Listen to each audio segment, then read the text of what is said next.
Cerita tentang Ratu Balqis, seorang wanita yang menjadi penguasa di negeri Sabah, yang demikian besar pengaruhnya dan wawasannya. Dan banyak lagi Al-Quran menceritakan keadaan kaum wanita, sampai-sampai dalam Al-Quran ada satu surah yang dinamakan surah An-Nisa. Ini seluruhnya berarti bahwa Al-Quran telah menempatkan kaum wanita dalam satu posisi yang mulia dan terpuji. Al-Quran memberikan emansipasi, bahwa wanita berhak mengejar kemajuan sebagaimana halnya kaum laki-laki. Tetapi sungguh pun demikian, Al-Quran tetap memberikan batasan-batasan sepanjang emansipasi itu tidak bertentangan dengan kodrat kewanitaan itu sendiri.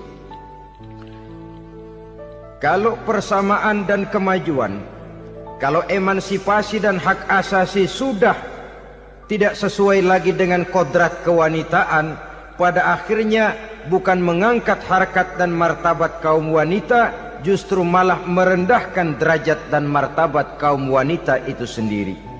Seperti sebagian besar wanita ini, mereka berteriak menuntut tentang persamaan hak, tapi mereka melupa apa batasan daripada persamaan hak itu sendiri. Sesungguhnya Islam dengan segala konsepsinya yang mengangkat martabat kaum wanita itu, memberikan keleluasaan kepada kaum wanita untuk maju bersama laki-laki sepanjang tidak menginjak-injak kodrat kewanitaan itu sendiri.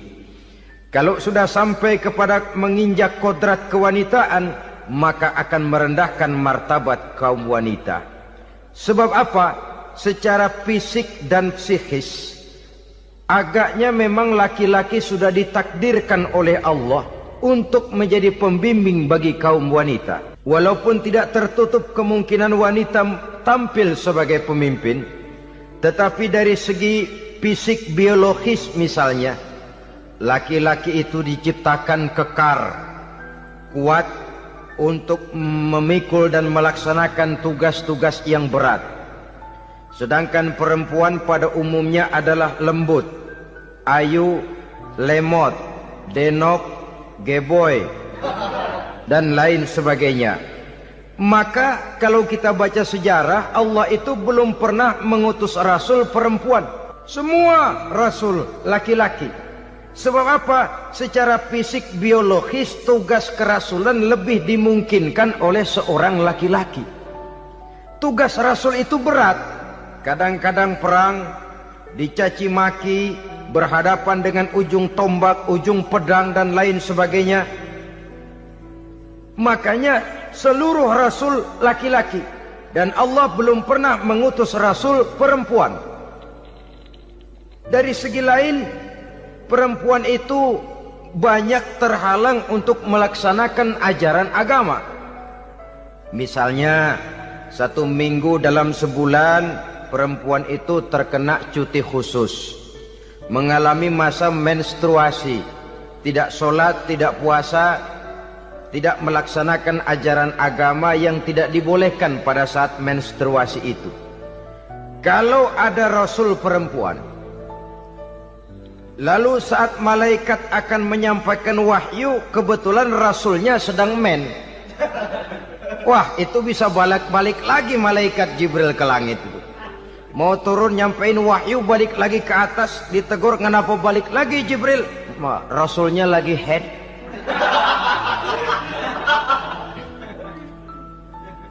Atau pada saat agama dalam bahaya, agama dalam hinaan, agama dalam ancaman, rasulnya perempuan kebetulan sedang hamil besar. Apa lalu perang ditunda? Pengumuman perang ditunda saja sampai rasul melahirkan. Tentu lebih tidak mungkin lagi. Secara fisik biologis, laki-laki lebih memungkinkan untuk melaksanakan tugas kerasulan ini. Maka seluruh rasul yang diutus Allah adalah laki-laki. Saudara hadirin yang saya muliakan, sungguh pun demikian, Islam itu mengangkat martabat wanita sedemikian tinggi sebagai tiang negara yang menentukan jatuh dan bangunnya negara. yang ikut mewarnai bahkan menjadi warnanya suatu negara. Walaupun peranannya memang tidak begitu kelihatan, tapi sesungguhnya amat sangat menentukan. Oleh karenanya, secara umum, emansipasi yang digariskan oleh Islam, emansipasi yang tidak bertentangan dengan kodrat kewanitaan di berbagai aspek kehidupan. Kalau sekarang emansipasi ini kelihatannya sudah salah pasang, salah kaprah. Bahkan belum lama kita menyaksikan bagaimana ada binaragawati. Di zaman sekarang perempuan sudah mulai angkat besi. Saya mulai mikir kalau perempuan sudah pada angkat besi, ini sudah tanda suaminya udah dekat dibanting-bantingin ini. Tahun-tahun mendatang mungkin akan menyusul perempuan mulai narik becak.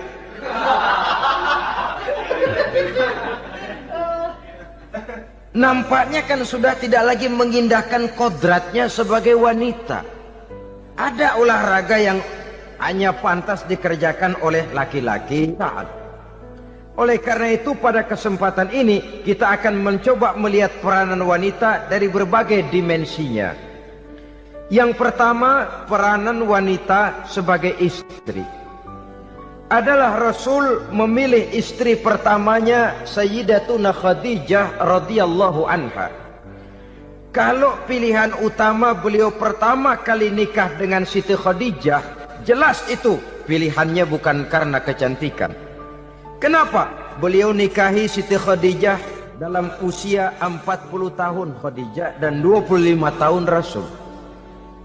Statusnya janda pula. Kalau beliau seorang pemburu kembang, pemburu bunga, kenapa mesti nikah dengan janda berumur 40 tahun? Sedangkan beliau waktu itu masih berumur 25 tahun. Apa sasaran utamanya? Bisa kita lihat nanti. Setelah beliau diangkat menjadi Rasul, ternyata Khadijah lebih daripada seorang istri.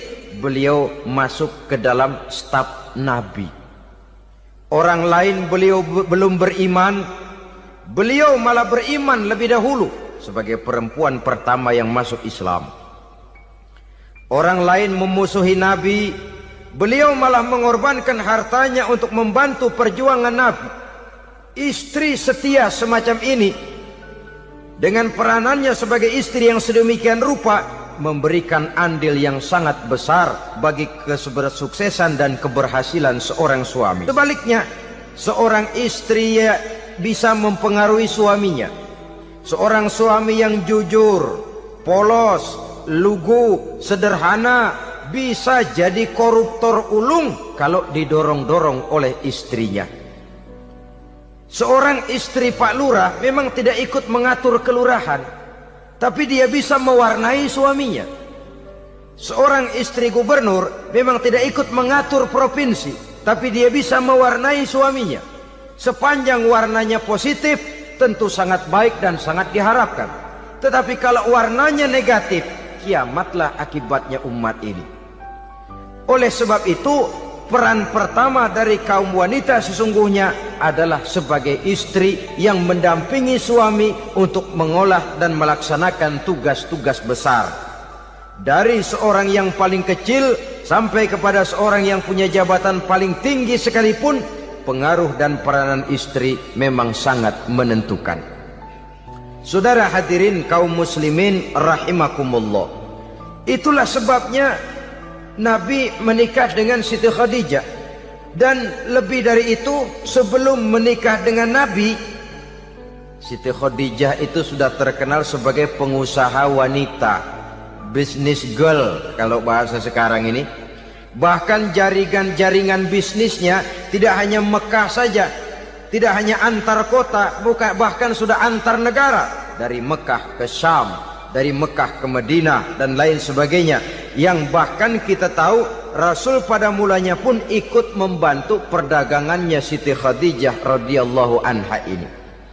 Jadi kalau bercermin dari karier Siti Khadijah, boleh saja wanita bergerak di bidang bisnis, asal memang profesi, bukan karena dengan senjata dan modal kecantikan. lalu membujuk dan merayu orang sampai telap sehingga bisnisnya berjalan lancar dengan jalan menjual kecantikannya. Tidak, bergerak di bidang bisnis yang memang profesinya di situ. Tidak ada salahnya. Bisa saja perempuan menjadi bisnis girl seperti yang dicontohkan oleh Siti Khadijah radhiyallahu anha ini. Sebab itu kontes-kontesan yang hanya bertitik kepada rupa yang ayu saja, rupa yang cantik saja, sesungguhnya bukan hanya tidak bermanfaat, tapi saya pikir juga sangat tidak mendidik. Yang mengajar anak-anak remaja putri kita untuk berlomba-lomba hidup dalam kepalsuan. Alis mata palsu, hidung pesek dimancungin palsu, operasi plastik. Alis matanya dikerik bikin yang palsu, tai lalat lagi bikin yang palsu, gincu bibir dimerahin palsu. Seluruhnya hidup dalam kepalsuan. Akan lebih baik kalau kita ini misalnya mengadakan kontes yang menitik beratkan kepada ketinggian IQ, kecerdasan, kemampuan, skill, keahlian dan kemampuan. Tidak hanya dititik beratkan kepada rupa yang ayu dan cantik semata-mata. Sebab di samping manfaatnya diragukan, juga sangat tidak mendidik buat generasi yang akan datang. Terutama ibu-ibu, peran utama wanita sesungguhnya adalah sebagai istri mendampingi suami dalam melaksanakan tugas-tugas besar. Satu hari serombongan ibu-ibu pernah datang menghadap Rasul mengajukan satu resolusi, protes kalau bahasa kita sekarang. Ya Rasul, ada apa Bu? Kalau laki-laki sih enak. Enak bagaimana? Iya, kalau orang laki-laki sholat, perempuan sholat. Laki-laki puasa, perempuan puasa. Laki-laki pergi haji, perempuan pergi haji. Laki-laki menuntut ilmu, perempuan bisa menuntut ilmu. Tapi kalau laki-laki pergi jihad, perang membela agama, kami perempuan tidak bisa ikut jihad perang di medan pertempuran. Padahal pahala jihad sangat besar dan kami ingin mendapat pahala jihad. Tidak adil kalau begini ya Rasul, izinkan kami pergi jihad. Ini perempuan di zaman Rasul, kalau ada kebaikan tidak bisa ikut, rasanya rugi bukan main, lalu protes. Apa jawab Rasul? Beliau senyum. Ibu-ibu jangan khawatir, walaupun ibu-ibu tidak maju ke medan perang, ada ibadah yang pahalanya sama dengan pahala jihad itu. Apa ya Rasul? Beliau menjawab, jihadukunna fi baitikunna. Jihadnya ibu-ibu, jihadnya kaum wanita adalah di rumah tangganya sebagai istri. Memasak makanan suaminya, mencuci pakaian istrinya, mengasuh, merawat dan membesarkan anak-anaknya. Itu seluruhnya bagian daripada ibadah yang pahalanya tidak kurang dengan pahala jihad. Kenapa? Al-Quran itu memberikan sesuatu sesuai dengan kedudukannya. Kalau perempuan pergi perang jihad membela agama, musuhnya laki semua, kayak apa perangnya? Itu musuhnya bisa nggak mau pakai pedang, perangnya udah gulat aja udah. Sehingga Rasul lalu memberikan satu jalan keluar yang membuat wanita-wanita itu lega. Jihadukunna fi baitikunna. Ibu-ibu sih tidak usah khawatir, jihad ibu adalah di rumah tangga ibu-ibu semua. Sejak bangun tidur sampai tidur kembali, nyaris kaum ibu itu 24 jam pekerjaannya. Sebagai istri, dia melaksanakan jihad di rumah tangganya. Peranan wanita yang pertama adalah sebagai istri, yang walaupun tidak kelihatan dan menonjol seperti halnya laki-laki, tapi sangat mewarnai, bahkan menjadi warna dari tugas apapun yang dihadapi oleh suaminya. Dulu ada seorang orator, kalau pidato hebat bukan main. Kalau dia bernada gembira, semua orang senyum. Kalau dia bercerita tentang sesuatu yang sedih, satu masjid orang nangis. Orang tanya kepadanya, Pak, bisa pidato begitu hebat, siapa yang bikin? Ya saya sendiri. Istrinya dari belakang bilang, tidak, yang bikin pidatonya hebat saya. Kata suaminya, mana bisa, saya, kata istrinya. Kalau saudara tidak percaya, tunggu Jumat depan, dia khutbah Jumat, saya akan bikin khutbahnya tidak hebat, kata istrinya. Sudah hari Rebo, siap-siap mau bikin konsep khutbah, baru mau nulis, datang istrinya. Bang, tolong pegangin anak, saya mau ke warung. Mau bikin konsep lagi, kata istrinya, bang, tolong ini, tolong itu, tolong ini. Sampai mau berangkat khutbah Jumat, khutbah belum selesai dibikin. Begitu naik mimbar, kehabisan bahan. Sudah 10 menit masih ama ba'du. Ini yang dengar heran, ini orang kok bicaranya bisa cuma amat sama badu saja. Di situ kelihatan saudara-saudara betapa peran serta istri yang walaupun tidak kelihatan oleh pandangan mata yang zahir, tapi teramat sangat menentukan.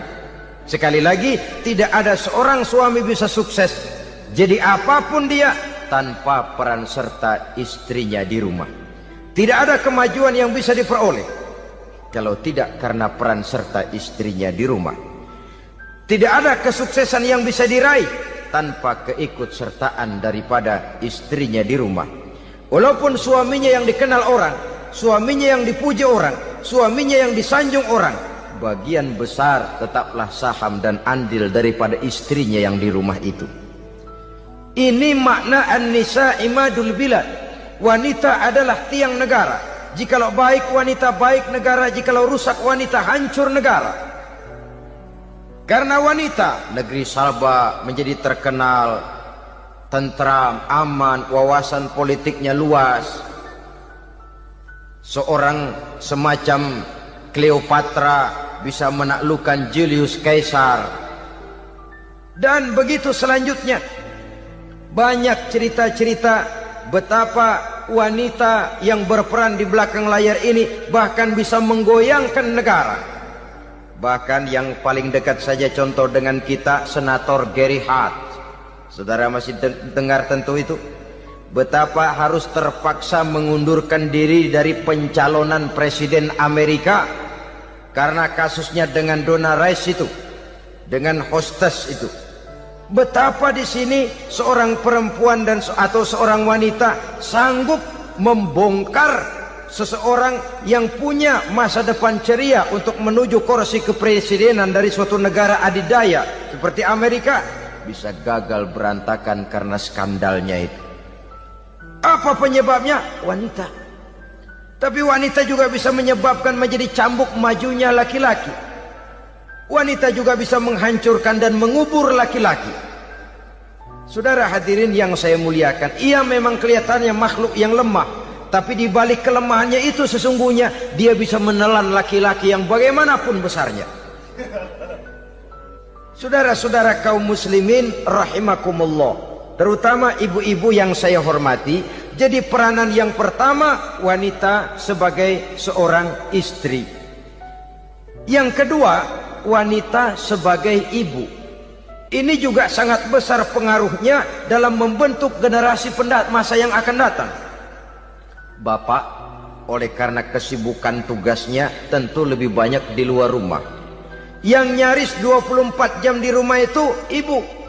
Bagaimana dia merawat anaknya, bagaimana dia menaruh perhatian terhadap anaknya, bagaimana ia melimpahkan kasih sayang kepada anak-anaknya, akan membentuk kepribadian anak dan artinya membentuk generasi yang akan datang. Kalau seorang ibu sudah cuek-cuek saja kepada anaknya, padahal Quran mengatakan al-jannatu tahta aqdamil ummahat, surga di bawah telapak kaki ibu. Hadis ini bisa kita artikan macam-macam. Pertama, anak tidak akan mendapat kebahagiaan tanpa ridho daripada ibunya. Kedua, ibu adalah wanita agung yang harus ditaati. Ketiga, neraka atau surga anak bergantung kepada ibu. Bagaimana dia mewarnai anak. Kalau ibunya cuek-cuek saja sama anaknya, dan sering jadi contoh klasik, kalau anak ayamnya beduk maghrib belum pulang, satu RT dicariin, hansip diundang, kalau perlu dan ramil dilaporin. Tapi kalau anak gadisnya jam 12 tengah malam belum pulang, ibu tenang saja Pak. Tidak tergerak dan tidak tertarik hatinya. Ya tentu tidak semua. Kalau sudah begitu, bukankah hakikatnya ibu sudah menciptakan neraka buat anaknya sendiri? Khalil Gibran dalam satu tamsil yang indah pernah mengatakan, kalau kita diberikan sebutir mutiara, sebutir intan, dan intan itu sebutirnya sebesar telur ayam, benda yang sangat langka dan berharga, tentu kita sayang intan atau mutiara itu. Kita jaga baik-baik, kita simpan dalam kotak, kotaknya kita kunci, kotak itu kita simpan di dalam lemari, lemarinya kita kunci lagi, lemarinya ada di dalam kamar, kamarnya pakai pintu, pintunya kita kunci lagi, kamar itu ada dalam rumah, rumahnya pakai pintu, dikunci lagi, kemudian rumahnya pakai pintu gerbang besar, gerbangnya juga digembok lagi. Untuk menjaga intan itu jangan sampai hilang, begitu usaha kita berlapis-lapis. Dan intan itu sudah diberikan kepada kita, kata Khalil Gibran. Apa dia? Anak-anak yang diamanahkan Allah kepada kita. Itu intan-intan mahal, itu mutiara-mutiara pilihan yang dititipkan dan diamanahkan untuk kita jaga sebaik-baiknya. Haruskah dia sia-sia di tangan kita? Haruskah dia merana jatuh di tangan ibu yang tidak punya tanggung jawab? Saudara hadirin yang saya muliakan, oleh karenanya peranan sebagai ibu ini sangat menentukan bagi pembentukan generasi yang akan datang. Salah ibu mengarahkan anak, akan lahir generasi mendatang yang tidak kita harapkan. Sehingga Nabi bersabda, kullu mauludin yuladu 'alal fitrah fa abawaihi yuhawwidanihi au yunassiranihi au yumajjisanihi.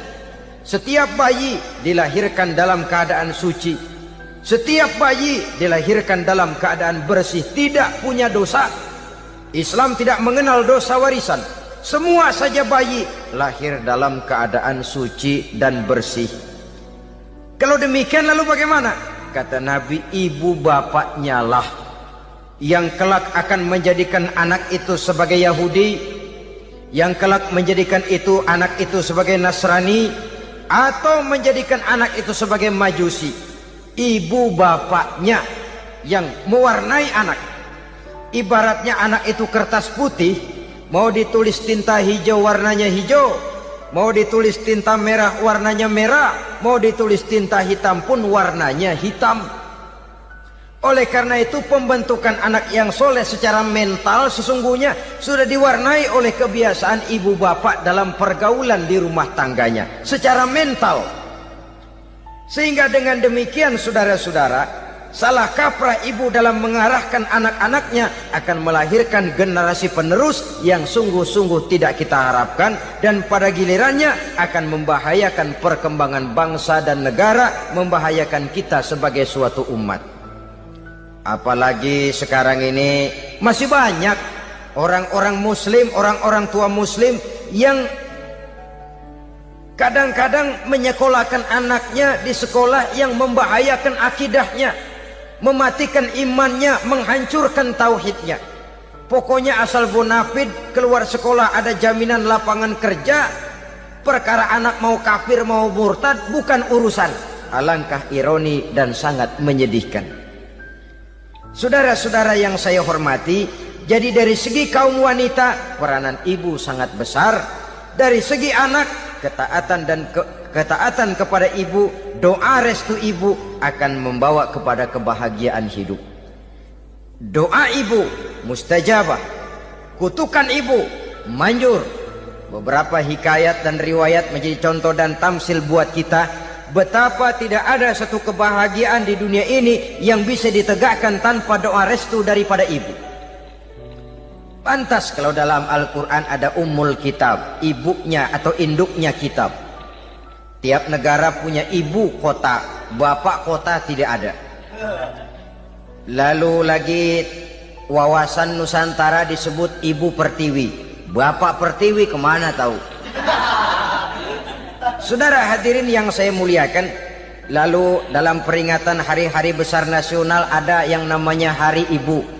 Hari Bapak nggak pernah diperingati. Ada Hari Ibu, dan ibu itu pun ada Ibu Kartini, ada Ibu Dewi Sartika, dan macam-macam lagi yang seluruhnya merupakan refleksi dan gambaran betapa peranan kaum wanita di dalam kehidupan ini yang memang banyak mewarnai dan menjadi warna dari suatu kegiatan.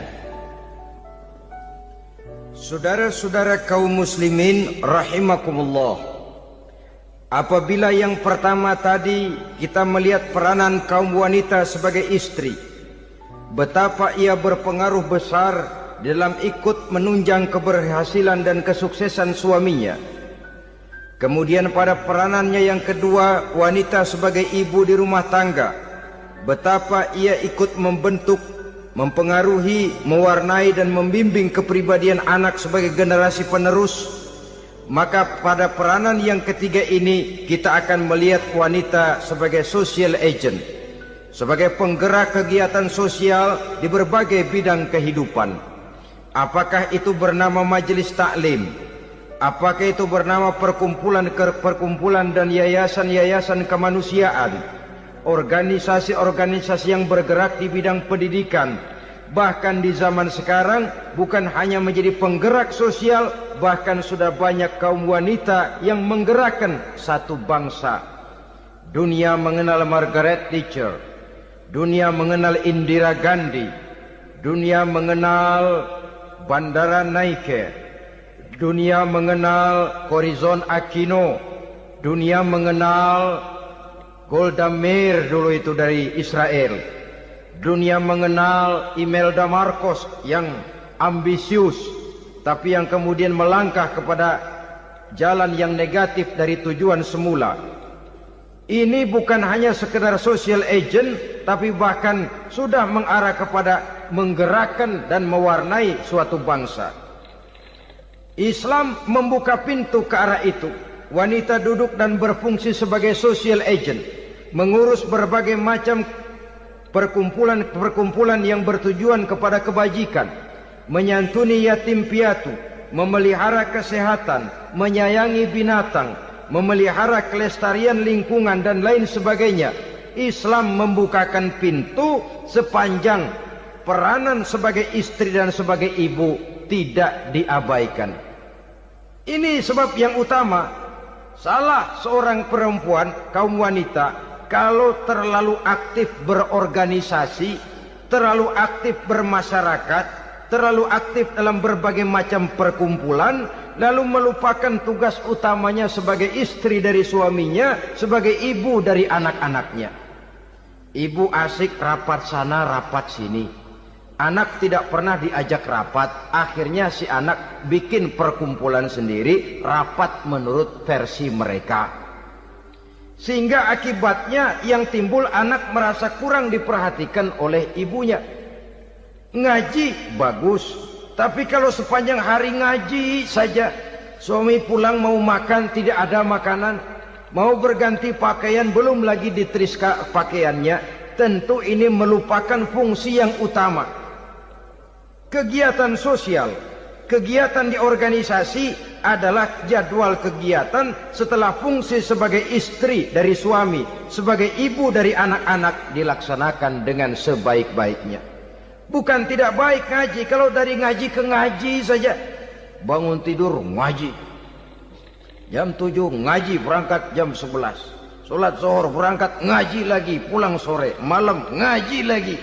Suami tidak terurus, anak-anak pun terbengkalai, rusaklah rumah tangga. Dan bukankah satu bangsa terdiri dari satu tatanan masyarakat, dan tatanan masyarakat yang paling kecil bernama keluarga. Keluarga merupakan unit dari masyarakat, unit yang terkecil, dan keluarga terdiri dari pribadi-pribadi yang merupakan bapak, ibu dan anak-anak. Sehingga masyarakat bangsa yang baik terdiri dari masyarakat yang baik. Masyarakat yang baik tersusun dari keluarga-keluarga yang baik.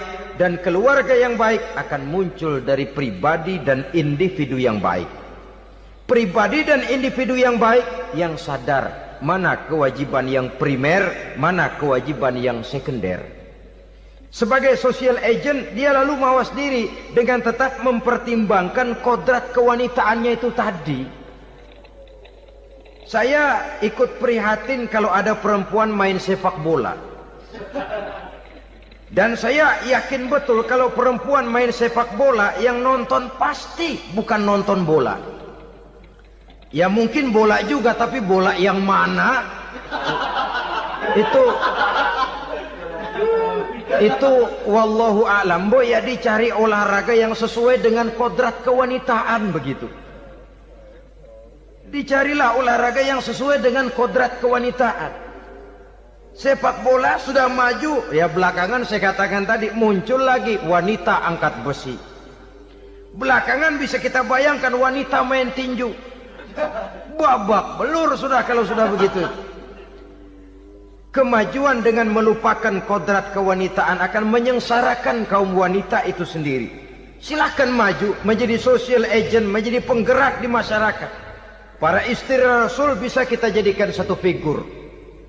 Siti Khadijah, figur sebagai istri pendamping yang setia. Dikala suaminya bingung, ia tampil memberikan pandangan. Dikala suaminya bingung, ia memberikan tanggapan. Dikala suaminya dimusuhi orang, ia menampakkan kesetiaannya. Kau tidak sendiri bang, aku di sisimu. Dikala jiwanya gelisah ketika pertama kali menerima wahyu berhadapan dengan malaikat Jibril, Khadijah yang menghibur. Kalla ma yukhzikallahu abada. Tidak apa-apa bang, Allah tidak akan menyusahkan kau untuk selamanya. Tenang sajalah, tenang. Abang orang baik-baik, Allah tidak akan menyengsarakan abang. Peran sebagai istri. Dan Rasul mantap. Sehingga bertahun setelah Khadijah wafat, selalu terkenang dan dikenang oleh Rasul. Pernah satu saat beliau itu seperti orang melamun. Aisyah tanya, kok seperti ngelamun bang? Iya kata Rasul, saya seperti mendengar suara terompahnya Khadijah di surga. Padahal Khadijah sudah lama wafat. Aisyah mendengar itu rada sedikit manyun. Kata Aisyah, bang cukup sekali ini saja, jangan sebut-sebut lagi nama itu ya. Cemburu rupanya. Ya soal cemburu sih nggak bini Nabi, nggak bini kita, namanya cemburu. Perempuan mesti ada. Apa jawab Rasul? Ya Humairah, Aisyah, haruskah saya melupakan seseorang yang dikala orang lain memusuhi saya, dia mati-matian membela saya? Kamu orang Islam bukan? Bukan. Pantas. Kenapa saya salah? Dia bilang. Ya jelas salah. Salahnya di mana? Kamu ini manusia. Kalau hidup cuma dari tangan ke mulut, saya bilang kambing di kampung saya juga begitu pikirannya, ner. Itu kambing di kampung saya, asal perutnya kenyang sudah hidup dia. Perkara besok bagaimana, lusa prospeknya macam mana, bulan depan ada apa, kambing nggak pernah mikir. Di kampung saya kambing juga pikirannya begitu. Kamu Kristen ya? Tadinya. Loh kok tadinya, lalu apa sekarang kamu ini? Dia bilang sekarang saya netral.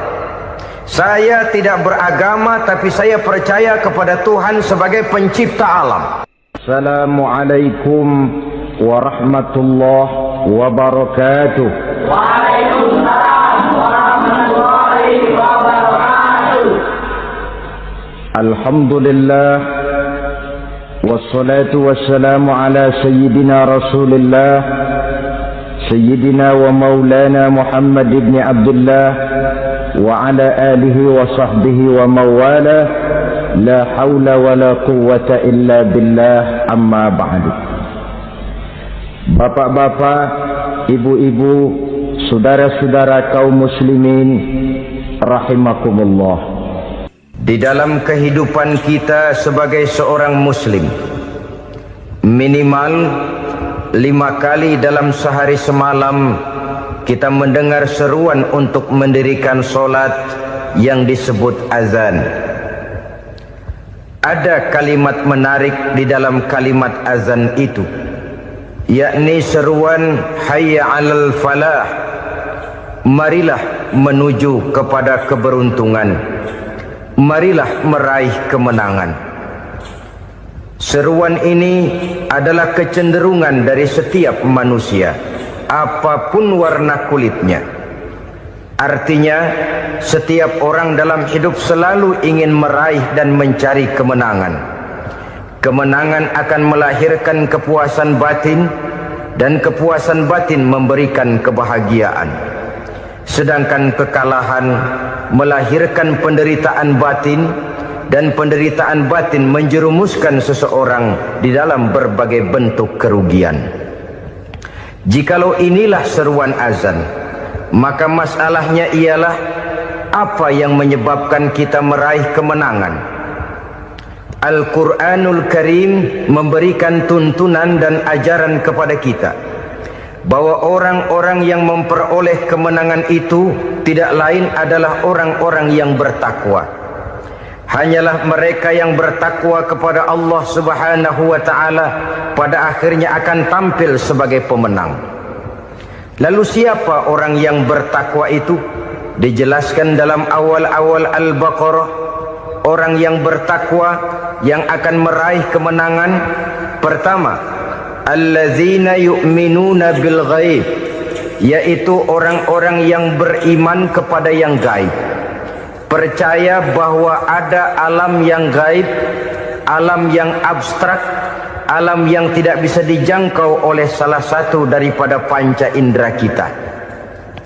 Mereka percaya dan beriman kepada adanya malaikat, beriman kepada adanya iblis dan jin, beriman kepada adanya alam kubur, beriman kepada adanya alam mahsyar, beriman kepada adanya alam akhirat, beriman kepada adanya surga dan neraka. Beriman bukan cuma sekedar beriman dalam ucapan bibir saja, tetapi beriman yang nilai iman itu mampu mewarnai gerak dan gaya hidupnya. Iman yang meresap sampai ke tulang sumsum, kemudian memberikan dampak positif di dalam kehidupan manusia. Alam, kita tahu, adalah sesuatu yang selain Allah, dan Allah bukanlah alam. Apapun namanya selain daripada Allah, itu adalah alam. Alam pada hakikatnya terbagi menjadi dua. Ada alam syahadah, alam nyata, alam konkret, alam yang bisa dijangkau oleh salah satu indera kita. Kemudian ada alam ghaib, alam yang tidak bisa dijangkau oleh panca indera kita, alam metafisika, alam abstrak, alam yang wajib kita imani keberadaannya. Kita percaya bahwa malaikat itu ada, kita percaya kepada jin, bahwa jin itu ada, kita percaya kepada adanya iblis dan setan. Bukan percaya kepada iblis dan setannya, percaya bahwa iblis dan setan itu ada. Itu termasuk salah satu daripada sifat orang yang bertakwa kepada Allah. Saudara-saudara kaum muslimin rahimakumullah, kecenderungan pembangunan yang lebih bersifat materialistis biasanya menggeser aspek kehidupan rohani. Orang berpikir empiri, dan dalam pola pikir yang demikian maka alam gaib tidak lagi mendapat perhatian. Aspek kehidupan yang bersifat rohaniah malah mulai ditinggalkan. Akibatnya terjadilah kepincangan di dalam kehidupan kita. Pernah ada satu pengalaman pribadi dalam perjalanan kembali ke tanah air. Dalam pesawat di sebelah kanan saya duduklah seorang Jerman namanya Heiner Simonsen. Iseng saya ajak kenalan, saya ajak ngobrol, saya tanya dia. Saya bilang, Mas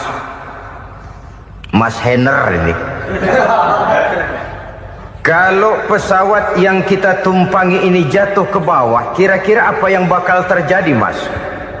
Dia bilang, kita semua akan mati. Begitu? Ya. Oke. Apa itu mati? Tanya saya. Dia bilang, untuk tahu apa itu mati, kita harus tahu lebih dahulu apa itu hidup. Saya pikir nih bule bisa ngomong juga. Baiklah kata saya. Apa hidup menurut Anda itu? Oh, hidup itu dia bilang, kalau seluruh anggota badan kita bekerja secara normal. Paru-paru memompa darah secara normal, jantung berdetak secara normal, sel-sel tubuh bekerja secara fit, dan organisme tubuh hanya mau bekerja secara normal, dia bilang, kalau kita memberi makan yang cukup, menu yang teratur, dan gizi yang lengkap. Saya bilang, kesimpulannya apa, Ner? Dia jawab, hidup adalah dari tangan ke mulut. Life is from the hand to the mouth, kata dia. Hidup adalah dari tangan ke mulut. Jadi masalah hidup tidak lebih daripada masalah isi perut. Orang pergi pagi, pulang sore, peras keringat, banting tulang, perut yang dibelain. Saya bilang, you are wrong. Sampean salah, Ner. Kamu orang Islam bukan? Bukan. Pantas. Kenapa saya salah? Dia bilang. Ya jelas salah. Salahnya di mana? Kamu ini manusia. Kalau hidup cuma dari tangan ke mulut, saya bilang, kambing di kampung saya juga begitu pikirannya, Ner. Itu kambing di kampung saya, asal perutnya kenyang, sudah hidup dia. Perkara besok bagaimana, lusa prospeknya macam mana, bulan depan ada apa, kambing nggak pernah mikir. Di kampung saya kambing juga pikirannya begitu. Kamu Kristen ya? Tadinya. Loh kok tadinya, lalu apa sekarang kamu ini? Dia bilang, sekarang saya netral. Saya tidak beragama, tapi saya percaya kepada Tuhan sebagai pencipta alam. Saya ingat benar dia bilang, I haven't any religious, but I believe to God as the creator of the world. Kenapa bisa netral begitu, Ner? Habis saya bingung katanya. Islam bilang Islam baik, Kristen bilang Kristen baik, Hindu Buddha bilang Hindu Buddha baik, semua agama baik. Saya netral sekalian, nggak beragama. Yang penting saya percaya kepada Tuhan. Saya bilang, Ner, kamu ini kayak orang mau beli celana, lalu bingung. Yang satu bilang Levi's bagus, yang satu bilang Blue Jean hebat, yang satu bilang Wool England hebat. Celana ini hebat, celana itu bagus, celana ini hebat, semua celana bagus, kamu bingung. Akhirnya netral, tidak pakai celana. Itu juga salah. Saya pikir-pikir, kemudian saya melihat bahwa dua pola berpikir Henner ini nampaknya sudah mulai menggejala di lingkungan masyarakat bangsa kita. Disadari atau tidak, secara jujur kita harus berkata, dua pola pemikiran Henner ini mulai berkembang di tengah masyarakat bangsa kita. Pertama, pola pikir materialisme. Hidup adalah dari tangan ke mulut. Masalah hidup tidak lebih masalah isi perut. Itu yang perlu dibela, dan disitulah arti kehidupan. Pergi pagi, pulang sore, peras keringat, banting tulang untuk mempertahankan perut. Kalau sudah kemari cara orang berpikir, maka buat apa percaya kepada yang gaib? Untuk apa sholat? Untuk apa puasa? Untuk apa zakat? Untuk apa menghadiri majelis taklim? Tanpa kepercayaan kepada yang gaib, hidup berjalan menurut alur empiris dan materialis. Kalau sudah ke sana cara orang berpikir, biasanya orang lalu cenderung menghalalkan segala cara. Hanyalah orang yang percaya bahwa akhirat ada, hanyalah orang yang percaya bahwa alam kubur itu ada, hanyalah orang yang percaya bahwa malaikat itu ada, hidupnya akan lebih terarah dan terkendali. Karena kepercayaan kepada yang gaib, yang merupakan fase daripada kehidupan setelah hidup yang sekarang ini, mewarnai gerak pribadi seseorang di dalam dia melakukan kegiatan hidupnya. pola berpikir materialisme, disadari atau tidak, mulai menggejala di lingkungan masyarakat bangsa kita. Hidup tidak lebih dari urusan tangan ke mulut, mulut ke tangan, tangan ke mulut. Asal perut sudah kenyang, hiduplah sudah. Perkara bagaimana prospek hari yang akan datang, bagaimana akhirat, tidak jadi persoalan. Ini yang oleh Nabi diperingatkan, ad-dunya sijnul mu'min wa jannatul kafir. Dunia adalah penjara bagi orang beriman dan surga bagi orang kafir. Dulu di zaman Belanda hadis ini pernah disalah tafsirkan, disalah artikan, digunakan sebagai senjata untuk mengkebiri dan membuat impoten umat Islam. Sudahlah umat Islam gak usah macam-macam, kata Belanda. Dunia ini kan penjara buat orang Islam, surga buat orang kafir. Di penjara jangan bertingkah.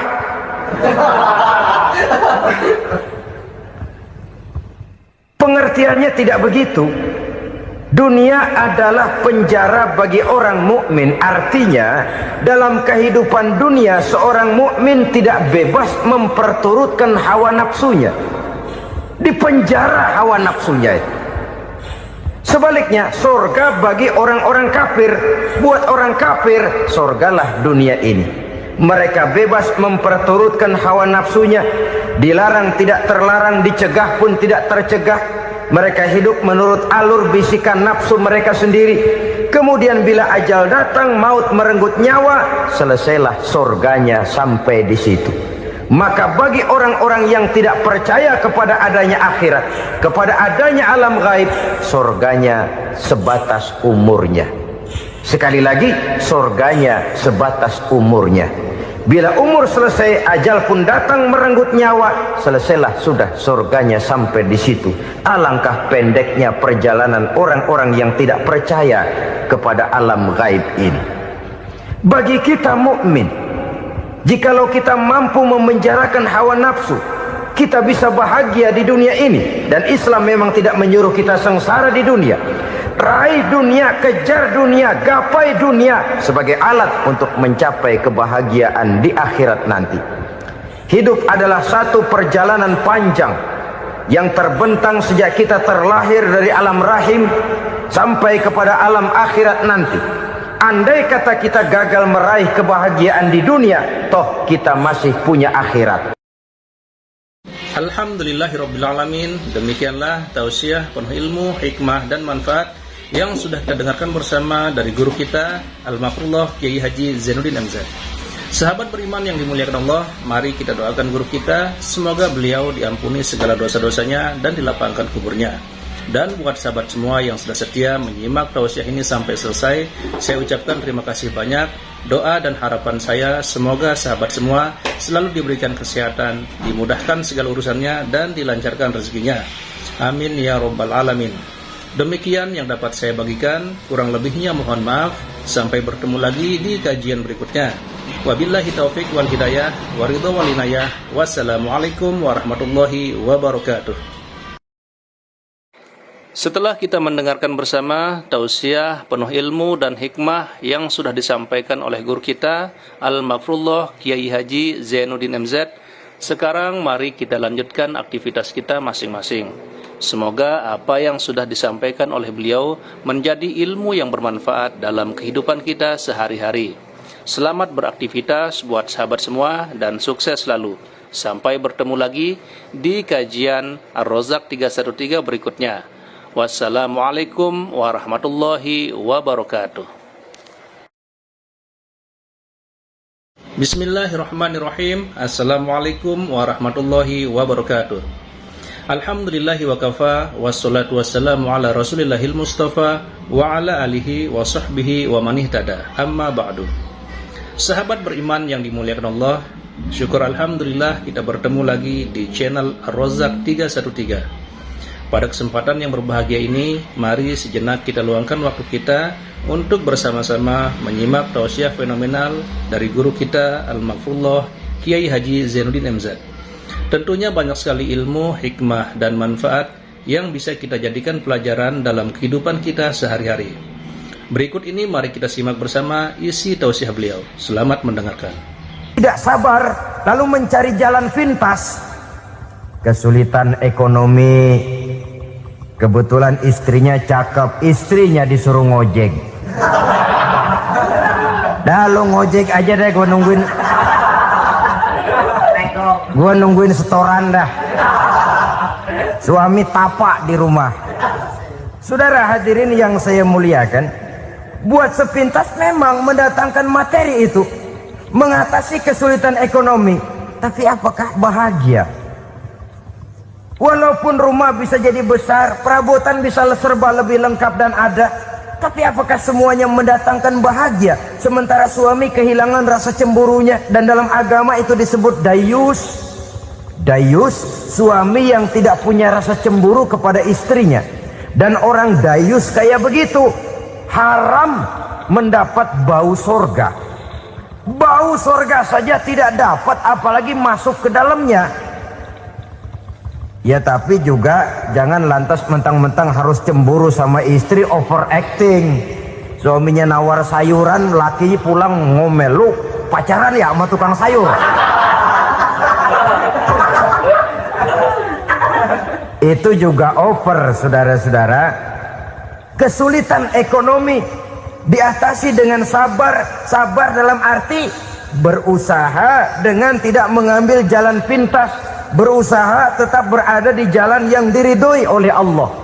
Ini yang jadi problema ini rumah tangga sekarang ini, kesulitan ekonomi, di mana lapangan kerja sulit, di mana persaingan hidup tajam, sedangkan kita hidup ingin seperti orang lain. Kita mudah gelap mata, mudah picik pandangan, mudah sulit pertimbangan, lalu mengambil jalan pintas. Kadang menjual akidah, menjual keimanan. Kebetulan pendaringan kering, ada yang nawarin beras 3 liter sama supermi 2 bungkus. Hari Minggu diajak ke gereja mau. Itu iman kena beras 3 liter telap. Kesulitan ekonomi, saudara-saudara, sehingga Imam Ali pernah berkata, kadal fakru ayyakuna kufron. Kemiskinan memang mudah membawa orang kepada kekafiran, kepada perbuatan-perbuatan yang bisa mengundang kekafiran. Oleh karena itu dalam tamsil lain beliau berkata, kalau ada ular dan ada kemiskinan, kemiskinan yang saya getok lebih dulu, kemiskinan yang saya bunuh lebih dahulu. Karena kemiskinan mudah membawa orang kepada kekufuran. Bagaimanapun sulitnya ekonomi yang dihadapi dalam rumah tangga, percayalah satu saat jalan keluarnya mesti ada. Mesti ada. Jangan sampai mengambil jalan pintas yang membuat kita keluar dari jalan yang ditinjau dari segi kemasyarakatan pun mendatangkan aib, ditinjau dari kehormatan berkeluarga pun mendatangkan nista, ditinjau dari segi ekonomi pun barangkali tidak akan mendatangkan kelimpahan materi. Jalan pintas pada umumnya, saudara-saudara, hanya memberikan kenikmatan yang sekejap. Dan apalah itu artinya kalau harus mengorbankan kesenangan yang abadi dan kekal. Kadang-kadang mengorbankan anaknya sendiri, anaknya dikomersilkan. Pokoknya siapa yang nyamper lu berangkat aja dah. Asal pulang nenteng pisang sama jeruk sebongsang, orang tua udah anteng aja udah.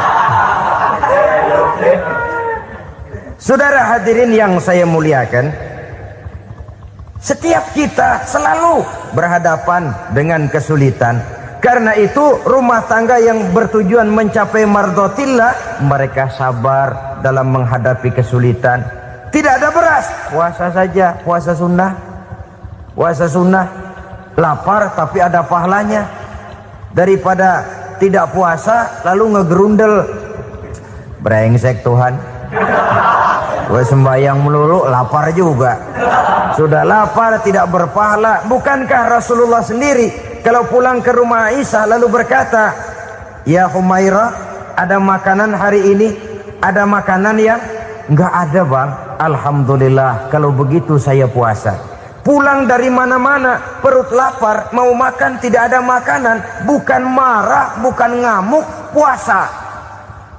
Maka boleh puasa sunnah, niatnya udah siang, jam 10, jam 11, asal dari pagi belum makan apa-apa. Niatnya jam 10 sah, dengan catatan dari pagi belum makan apa-apa. Jangan sudah sepiring setengah baru niat, itu lain. Itu ngojek namanya itu. Pengertian dalam kesulitan. Satu malam beliau pulang dari masjid agak larut. Habis ngajar banyak yang bertanya. Ketuk pintu, Assalamualaikum. Assalamualaikum. 3 kali beliau memberi salam, tidak ada jawaban, tidak dibukakan pintu. Rupanya istri beliau lelah bekerja di waktu siang, tidurnya pules benar. Marahkah Rasul? Tidak. Beliau gelar sorban, tidur di depan pintu. Asraful anbiya wal mursalin ini, Rasul termulia ini, karena menghargai istrinya, tidur di depan pintu. Sampai Aisyah bangun sepertiga malam, terkejut buka pintu, suaminya ada di depan pintu. Beliau bangunkan. Ketika dibangunkan, Rasul lebih dulu berkata, maaf sayang, saya pulang terlambat. Sudah nggak dibukain pintu, tidur di depan, dibangunin, beliau duluan yang minta maaf. Pengertian. Kalau emosi, memang nggak dibukain pintu, tidur di depan. Begitu dibukain, yang enak kita tunjuk jidatnya.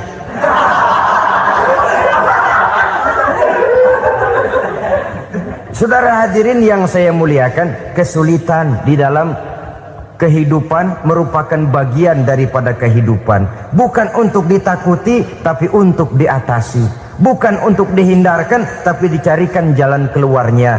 Hadapilah kesulitan dengan baik sangka kepada Allah, dengan lapang dada, dan dengan tetap bersabar menghadapinya. Kenapa? Karena tujuan kita mendirikan rumah tangga, mencapai ridho Allah. Kalau anak kita perjualbelikan, kalau istri kita komersilkan, kalau akidah kita jual untuk mempertahankan rumah tangga, bukankah makin jauh saja rumah tangga itu dari ridho Allah? Ini tujuan utamanya. Yang ketiga, rumah tangga yang bertujuan mardotillah itu, suami istri yang merupakan fondasi di rumah tangga, suami sebagai pemimpin, istri sebagai pembina, selalu musyawarah dalam menyelesaikan persoalan. Walaupun istri ditakdirkan sebagai pemimpin dan suami sebagai pemimpin dan istri yang dipimpin, tapi agama menganjurkan musyawarah. Jangan mentang-mentang istri nyari duit, suami nyari duit, lalu menteleng. Segalanya mau diktator, segalanya mau sendiri. Rumah tangga yang bertujuan mencapai ridho Allah selalu didirikan atas dasar musyawarah. Sehingga apabila sesuatu itu dihasilkan dari suasana musyawarah, tidak akan melahirkan penyesalan di belakang hari. Kalau tidak berjalan menurut seleranya masing-masing, belakangan timbul penyesalan, akhirnya main salah menyalahkan. Kalau sudah saling salah menyalahkan, itu artinya sudah saling mengungkit kekurangan masing-masing. Akibatnya tidak ada lagi saling menghargai. Jadi dengan demikian musyawarah di dalam menyelesaikan persoalan. Menghadapi kesulitan ekonomi, musyawarah. Menghadapi kenakalan anak, musyawarah. Akan membeli ini dan itu, sebaiknya juga musyawarah. Kalau merupakan hasil musyawarah, maka saudara-saudara hasilnya pun akan dihadapi oleh bersama. Enak rasakan bersama, tidak enak rasakan bersama. Kenapa? Tadinya musyawarahnya bersama-sama juga. Lah kalau hasil sendirian, giliran enak mungkin yang satu mau ikut, giliran tidak enak yang satu nuding. Gua kata juga apa? Kan begitu akibatnya kalau tidak berdasarkan musyawarah lebih dahulu. Maka insya Allah hasil musyawarah ini setidaknya tidak akan mendatangkan sesalan di belakang hari nantinya. Saudara-saudara kaum muslimin rahimakumullah, ciri yang keempat, sepasang suami istri yang bertujuan mencapai ridho Allah dalam upaya mencapai rumah tangga bahagia itu tawakal apabila mempunyai rencana. Tawakal berserah diri kepada Allah. Bukan berserah diri dalam artian mutlak yang mengarah kepada fatalism atau predestination. Kita sering mengartikan tawakal secara salah. Belum apa-apa sudah menyerahkan diri kepada Allah. Memang semuanya terjadi menurut maunya Allah dah. nggak usah ngapa-ngapain, bagaimana Tuhan aja dah. Lapar juga nggak usah makan, kalau takdirnya kenyang pan kenyang. Ya udah lapar terus kita. Makan dulu perkara nanti kenyang apa tidak, itu baru tawakal.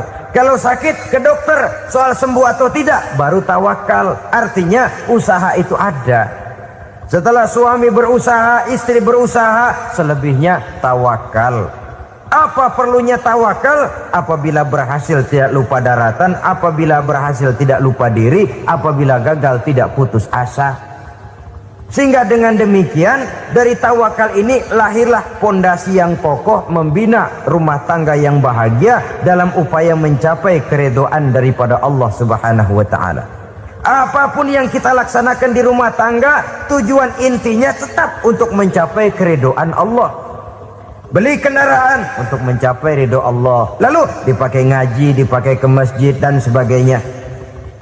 Beli peralatan rumah tangga untuk mencapai ridho Allah. Mendidik anak untuk mencapai ridho Allah, membantu keluarga untuk mencapai ridho Allah, dan begitu selanjutnya. Tawakal apabila mempunyai rencana. Kemudian cirinya yang kelima, suami istri yang bertujuan mencapai ridho Allah selalu mempererat silaturahmi. Sebab seperti sudah saya sampaikan pada pertemuan terdahulu, dalam berumah tangga itu ada orang tua, ada mertua. Itu cuma perbedaan istilah, tapi hakikatnya adalah sama. Jangan karena perbedaan istilah lalu menyebabkan kita berbeda sikap. Kalau sudah berbeda sikap, tentu akan melahirkan perasaan yang tidak simpatik. Sebaiknya suami istri kalau sudah berumah tangga, jadikanlah orang tua tempat cerita yang enak saja. Yang tidak enak telan berdua, yang pahit rasakan berdua, kesusahan dan kesulitan atasi berdua. Giliran enak ngomong sama orang tua, giliran senang cerita sama mertua. Sekarang kan kita balik, kalau lagi senang duitnya banyak, anteng di rumah, kalem aja. Tapi lalu waktu susah, waktu susah, cerita kepada orang tuanya, cerita kepada mertuanya. Lalu kapan kita mau menyenangkan orang tua? Sudahlah mereka susah mendidik kita di waktu kecil, membesarkan kita, melakukan segala macam pengorbanan. Demi setelah kita berumah tangga, kesulitan rumah tangga kita tumpahkan juga kepada mereka. Pererat silaturahmi dan usahakan agar seluruh keluarga hanya menjadi tempat kita cerita yang enak-enak saja. Istilah sehari-harinya, kalau di rumah kita makan sama sayur bayam, keluar rumah diem, malah seluitan. Tetangga tanya, lu makan kayaknya enak banget apa sih? Daging ayam.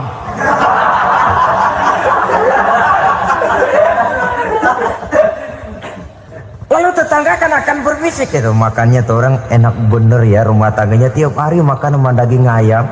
Biarlah paling kurang itu jadi doa, daripada kita makan sama kangkung lalu ribut ngomel di mana-mana. Gua kesel banget sama bini gua, di warung ceritanya lagi.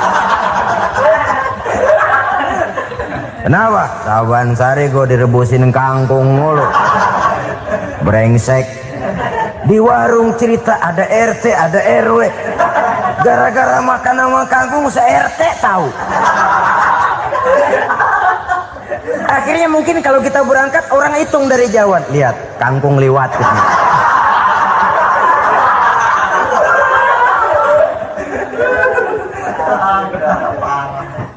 Bisa menjaga yang disebut security informasi, rahasia rumah tangga. Bahkan pernah saya berikan contoh karena ingin menghargai. Suami beliin kain batik buat istrinya. Istri tahu begitu sepintas, nih kain jelek nih. Tapi karena mau menyenangkan suaminya, dia bohong. Bagaimana bu kain yang bapak beliin? Aduh bagus bener pak, bagus sekali itu kain. Warnanya pak emang yang model begitu tuh. Tetangga kita mana ada yang pakai kain begitu pak? Ya emang nggak ada, jelek. Menghargai. Sebab kalau waktu itu si istri jujur, yang timbul sakit hati suami. Bagaimana bu kain yang saya beliin? Goblok lo. Kain begitu dibeliin di pasar juga banyak 1.400, campur odol lagi. Sudahlah, suami punya niat baik, sampai rumah digoblok-goblokin, tidak ada lagi rasa saling menghargainya. Masya Allah, sangat luar biasa tausiah yang sudah disampaikan oleh guru kita Al-Mafrullah Kiai Haji Zainuddin MZ. Sahabat beriman yang dimuliakan Allah, tetaplah di channel ini karena kajian ini belum selesai dan masih banyak lagi hal-hal menarik yang akan disampaikan beliau. Selamat mendengarkan. Begitu pentingnya mempererat silaturahmi ini, sampai Nabi berpesan, isnani la yanzurullahu ilaihima yaumal qiyamah, qati'ur rahim wa jarus su'. Ada dua golongan manusia yang di akhirat nanti tidak akan dilihat oleh Allah, tidak akan diopeni oleh Allah, didiemin aja. Siapa mereka? Pertama, orang yang suka memutuskan silaturahmi. Yang kedua, tetangga yang jahat dengan tetangganya. Dua golongan manusia ini, pemutus silaturahmi, kemudian juga tetangga yang jahat dengan tetangganya, ini tidak akan dipandang oleh Allah di hari akhirat nanti. Jadi pererat silaturahmi, sebab kita ini zon politikan, makhluk yang bermasyarakat, yang tidak bisa hidup sendirian. Setiap kita memerlukan orang lain. Kita disebut kaya karena ada yang miskin. Kita disebut alim karena ada yang awam. Kita disebut berkuasa karena ada rakyat jelata. Tanpa rakyat tidak ada penguasa. Tanpa yang miskin tidak ada orang kaya. Kalau tidak ada yang jelek, siapa yang bilang cakep? Karena ngimbangi. Saudara hadirin, atas dasar ini mestinya kita selalu bersyukur dalam segala posisi. Tidak lalu salah terima kepada karunia yang diberikan Allah kepada kita. Saudara hadirin yang saya hormati, pererat silaturahmi, jadikan orang-orang tua kita tempat kita cerita yang enak-enak saja. Yang tidak enak, telan sendiri, usahakan sendiri, carikan jalan keluarnya sendiri. Setidaknya, ya diam sajalah. Kalau belum bisa membalas budi baik orang tua, setidaknya jangan menyakiti hati orang tua kita. Sudah lelah dan payah dia mengasuh kita, membesarkan kita, merawat kita. Demi setelah kita berumah tangga, seluruh kesulitan kita bawa lagi kepadanya. Karena itu buat para istri juga ini perhatian. Kalau dimarahi suami, jangan cepat-cepat pulang ke rumah orang tuanya. Nggak boleh diomelin dikit, main buntal aja. Gua pulang dah. Pulang. Sampai sana cerita habis-habisan, dikucek kejelekan suaminya. Nanti 2-3 hari balik aja lagi. Kan nggak lucu jadinya. Saudara hadirin, begitu juga suami. Mencaci maki habis istrinya, 2-3 hari bayar aja lagi. Konyol, istrinya sudah dicaci maki habis-habisan, dijeleki leluhur-leluhurnya, 2-3 hari baik lagi, mesraan lagi. Kata bininya dalam hati, gua lu jelekin juga, lu pakai juga, payah.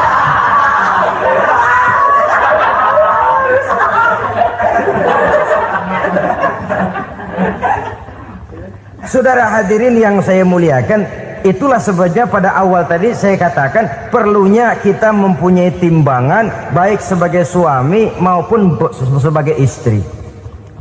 Nah, dari mempererat silaturahmi ini akan terjalin rasa kekeluargaan. Maka tradisi arisan keluarga itu bagus sesungguhnya untuk mempererat silaturahmi. Cuma celakanya bukan silaturahmi yang jadi tujuan, arisannya itu yang jadi tujuan. Akibatnya apa? Kalau belum narik mah semangat banget datang dah. Begitu udah narik aja udahan. Itu celakanya. Akhirnya silaturahminya jadi nomor 2, arisan semata-mata yang menjadi tujuan. Sesungguhnya itu bagus untuk mempererat silaturahmi. Karena kalau kita dengan kita sesama saudara sudah tidak saling mau mengenal, bagaimana dengan anak-anak kita? Bagaimana dengan cucu-cucu kita? 2-3 generasi yang akan datang tentu akan lebih saling tidak mengenal lagi. Baiklah ya, yang keenam, Suami istri yang bertujuan untuk mencapai keridhaan Allah itu selalu berusaha tolong menolong di dalam kebajikan. Sebab Allah pesankan itu di dalam Al-Maidah ayat 6, wa ta'awanu 'alal birri wat taqwa wa la ta'awanu 'alal itsmi wal 'udwan. Bertolong-tolonganlah kamu di dalam kebaikan, di dalam bertakwa kepada Allah. Jangan bertolong-tolongan di dalam maksiat, di dalam dosa, dan di dalam usaha yang menimbulkan permusuhan. Kalau suami marah kepada seseorang, istri jangan ngipasin. Oh bang, yang begitu mah dibayain tuman. Bu, udah habisin aja dah. Anak-anaknya marahin sekalian. Ngipasin. Istri kesel sama tetangganya, suami ngipasin. Emang tuh tetangga kita, hahu. Habis orang dikipasin. Ta'awanu 'alal birri wat taqwa, bertolong-tolonganlah di dalam kebaikan. Istri malas ngaji, suami mendorong, memberikan sugesti. Suami malas berusaha, istri memberikan sugesti. Saling tolong menolong di dalam kebaikan dan takwa, dan jangan tolong menolong dalam dosa dan permusuhan. Kata suami, bu, daripada kita melarat terus hidup, kita piara tuyul yuk. Kata istrinya, nah ini sudah menyimpang bang. Bersabarlah, bagaimanapun insya Allah kita tidak akan mati kelaparan. Piara tuyul itu nanti jadi pindah akidah, merusak iman, berteman dengan setan. Apalah artinya kekayaan dan kesenangan sebentar kalau harus mengorbankan kekayaan dan kesenangan yang abadi. Ini sudah alal ismi wal udwan, sesuatu yang mengandung dosa. Saudara hadirin yang saya hormati, kemudian yang keenam, berbaik sangka. Baik suami maupun istri sama-sama saling berbaik sangka. Suami melepas istri, istri melepas suami dengan hati yang ikhlas. Suami meninggalkan istri di rumah dengan jiwa yang bersih dan rasa yang aman. Ada rasa baik sangka, dan ini modal dasar. Kalau sudah dilandasi oleh buruk sangka, tentu yang lahir nanti adalah perasaan-perasaan yang tidak baik. Akibatnya sangat tidak menguntungkan. Inilah beberapa ciri dari rumah tangga yang didirikan atas dasar mardhatillah, mencapai keridhaan dari Allah. Nanti akan menyusul tujuan berikutnya, diantaranya mendapat keturunan, diantaranya lagi mendatangkan gairah untuk lebih berusaha mencari rezeki karena sudah merasa punya tanggung jawab berupa anak dan istri. Mempererat silaturahmi, itu cuma tujuan-tujuan sekundernya saja. Tujuan primernya kita melakukan suatu nikah untuk mencapai keridhaan dari Allah Subhanahu wa ta'ala. Silakan punya istri cantik, kaya, tapi tujuan utamanya kita membina rumah tangga untuk mencapai ridho dari Allah. Karena itu dasarnya mawaddatan warahmah. Jangan cuma cinta, tapi juga kasih sayang. Cinta, kecenderungan kepada jasmani akan berakhir, tapi kasih sayang, kecenderungan kepada rohani, makin tua malah makin erat, makin tua malah makin mesra. Sehingga kadang kita menampak kakek-kakek dan nenek-nenek lagunya kayak pengantin baru. Apa cinta-cintaan? Tidak. Bagaimana kakek-kakek sama nenek-nenek harus bilang I love you? Yang masih ada itu waktu itu mawaddah, kasih dan sayang. Itu yang akan kekal, itu yang akan abadi. Tanpa materi orang sulit untuk bahagia, tapi materi semata bukan jaminan orang untuk bahagia. Nah, ciri yang terakhir dari rumah tangga yang bertujuan mencapai ridho Allah, sinar agama kelihatan di dalamnya. Baik suami maupun istri sama-sama orang yang taat melaksanakan ajaran agama. Saudara, mudah-mudahan walaupun singkat dapat menjadi sumbangan moral dalam kita mewujudkan rumah tangga yang bahagia menurut contoh yang diberikan oleh Rasulullah Sallallahu Alaihi Wasallam.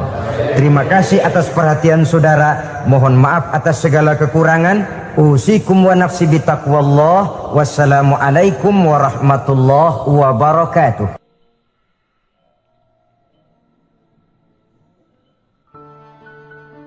Assalamualaikum warahmatullahi wabarakatuh. ala alihi wa sahbihi ajma'in, amma ba'du. Saudara-saudara kaum muslimin rahimakumullah, salah satu dari misi Islam ialah mengangkat harkat dan martabat manusia yang sebelumnya dibedakan oleh warna kulit, oleh suku bangsa dan bahasa. Seluruhnya diikat dengan satu akidah, menghilangkan perbedaan akibat warna kulit, suku bangsa dan bahasa.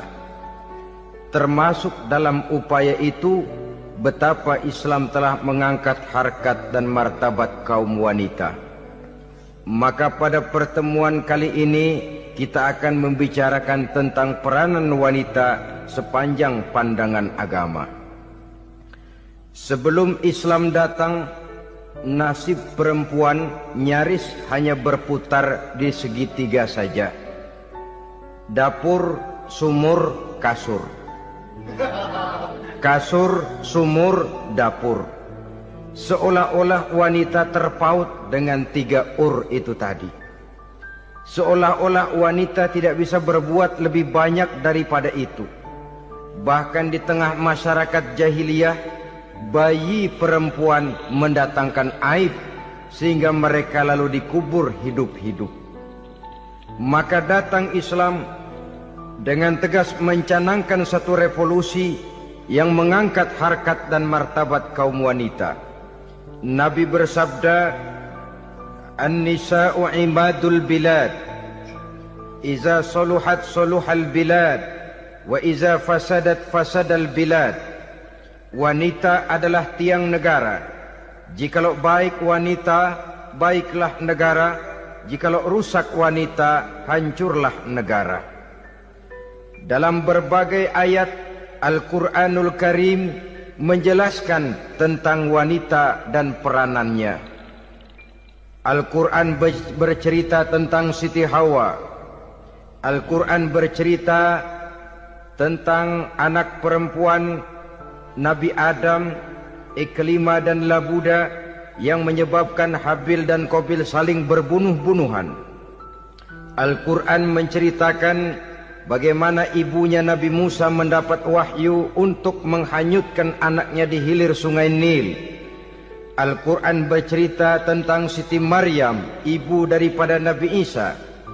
Al-Quran bercerita tentang 2 putri Nabi Yusuf, yang akhirnya salah satunya menjadi istri daripada Nabi Musa. Pun Al-Quran bercerita tentang Ratu Balqis, seorang wanita yang menjadi penguasa di negeri Sabah, yang demikian besar pengaruhnya dan wawasannya. Dan banyak lagi Al-Quran menceritakan keadaan kaum wanita, sampai-sampai dalam Al-Quran ada satu surah yang dinamakan surah An-Nisa. Ini seluruhnya berarti bahwa Al-Quran telah menempatkan kaum wanita dalam satu posisi yang mulia dan terpuji. Al-Quran memberikan emansipasi, bahwa wanita berhak mengejar kemajuan sebagaimana halnya kaum laki-laki. Tetapi sungguh pun demikian, Al-Quran tetap memberikan batasan-batasan sepanjang emansipasi itu tidak bertentangan dengan kodrat kewanitaan itu sendiri. Kalau persamaan dan kemajuan, kalau emansipasi dan hak asasi sudah tidak sesuai lagi dengan kodrat kewanitaan, pada akhirnya bukan mengangkat harkat dan martabat kaum wanita, justru malah merendahkan derajat dan martabat kaum wanita itu sendiri. Seperti sebagian besar wanita ini, mereka berteriak menuntut tentang persamaan hak, tapi mereka melupa apa batasan daripada persamaan hak itu sendiri.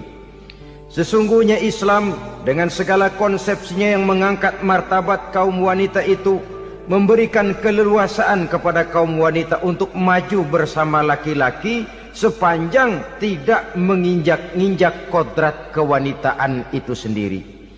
Kalau sudah sampai kepada menginjak kodrat kewanitaan, maka akan merendahkan martabat kaum wanita. Sebab apa? Secara fisik dan psikis, Agaknya memang laki-laki sudah ditakdirkan oleh Allah untuk menjadi pembimbing bagi kaum wanita. Walaupun tidak tertutup kemungkinan wanita tampil sebagai pemimpin, tetapi dari segi fisik biologis misalnya, laki-laki itu diciptakan kekar, kuat untuk memikul dan melaksanakan tugas-tugas yang berat. Sedangkan perempuan pada umumnya adalah lembut, ayu, lemot, denok, geboy, dan lain sebagainya. Maka kalau kita baca sejarah, Allah itu belum pernah mengutus rasul perempuan. Semua rasul laki-laki. Sebab apa? Secara fisik biologis tugas kerasulan lebih dimungkinkan oleh seorang laki-laki. Tugas rasul itu berat. Kadang-kadang perang, dicaci maki, berhadapan dengan ujung tombak, ujung pedang dan lain sebagainya. Makanya seluruh rasul laki-laki, dan Allah belum pernah mengutus rasul perempuan. Dari segi lain, perempuan itu banyak terhalang untuk melaksanakan ajaran agama. Misalnya, 1 minggu dalam sebulan perempuan itu terkena cuti khusus, mengalami masa menstruasi, tidak sholat, tidak puasa, tidak melaksanakan ajaran agama yang tidak dibolehkan pada saat menstruasi itu. Kalau ada rasul perempuan, lalu saat malaikat akan menyampaikan wahyu, kebetulan rasulnya sedang wah, itu bisa balik-balik lagi malaikat Jibril ke langit itu. Mau turun nyampein wahyu, balik lagi ke atas, ditegur, kenapa balik lagi Jibril? Rasulnya lagi head.